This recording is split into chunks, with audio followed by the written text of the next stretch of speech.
अस्सलामुअलैकुम वरहमतुल्लाहि वबरकातुहू। The herbalist channel की तरफ से आप खिदमत में हकीम जावेद इकबाल हाजिर है। आज जिस मौजू के ऊपर हमने बात करनी है वो है खांसी। खांसी क्यों पैदा होती है, इसकी वजह क्या होती है।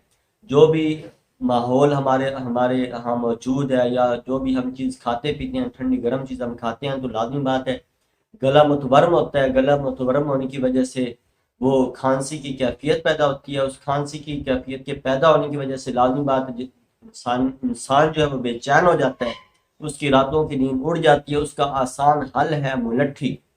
तो आपने मुलट्ठी को चबाना है, थोड़ी सी मिकदार ले लें और उसको चबाएं और चबाएं, इंशाल्लाह आप देखेंगे कि ऐसा ऐसा आपकी खांसी दूर हो जाएगी। अल्लाह हाफिज़।